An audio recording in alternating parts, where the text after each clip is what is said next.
by a corporation for the crown to extract as much resources as possible from people, from land. And to some extent, that formulation we still live with today, even though it's been updated.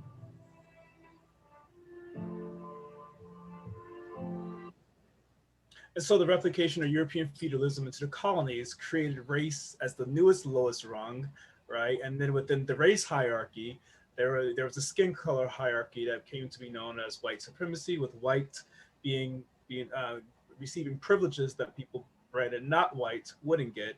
And if you're branded black, which was the one drop rule of any African ancestor, you would be enslaved. So that's what sparked the need for the freedom colonies to be created.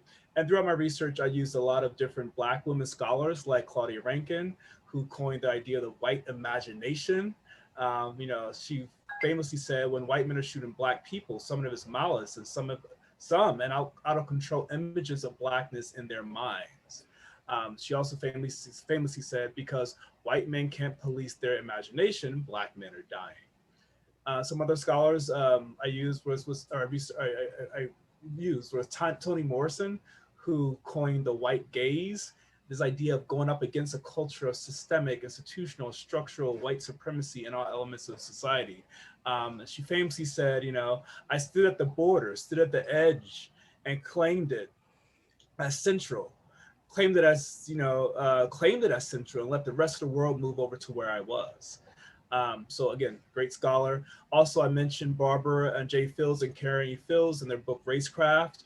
Gino Diaz said about this book that it really led him to see how race is a monstrous fiction, racism is a monstrous crime. Most people assume that racism grows from a perception of human difference. The fact of race gives rise to the practice of racism, when in reality, the practice of racism produces the illusion of race through what Fields called racecraft, sort of like witchcraft. And so it disrupts the national narrative that racism is neutral and thus an inevitability of humanity. By proving that this phenomenon is so intimately entwined with other forms of inequality in American life, and so pervasive are the devices of racecraft in American history, economic doctrine, politics, and everyday thinking, that the presence of racecraft itself goes unnoticed. That the promised post racial age has not dawned, the authors argue, reflects the failure of Americans to develop a legitimate language for thinking about and discussing inequality. That failure should worry everyone who cares about democratic institutions.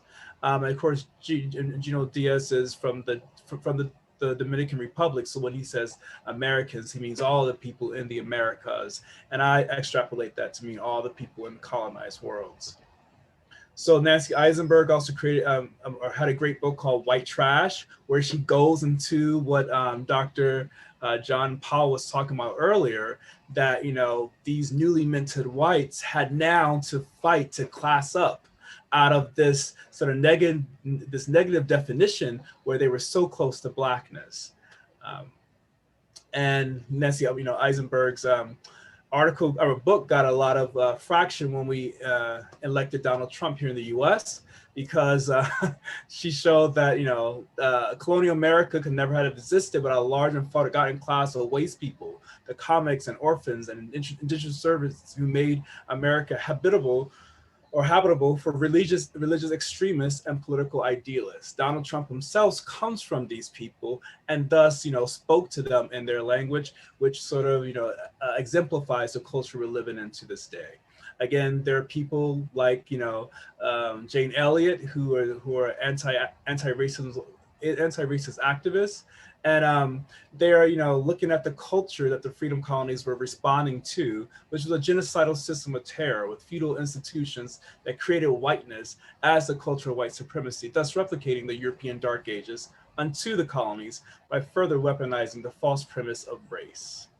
So freedom colonies were disruptive. They dismantled and eliminated the settler colonial narrative and perspective and lens and worldview. And through this process of decolonization and indigenization, they were able to sort of create their own stories, create their own narratives.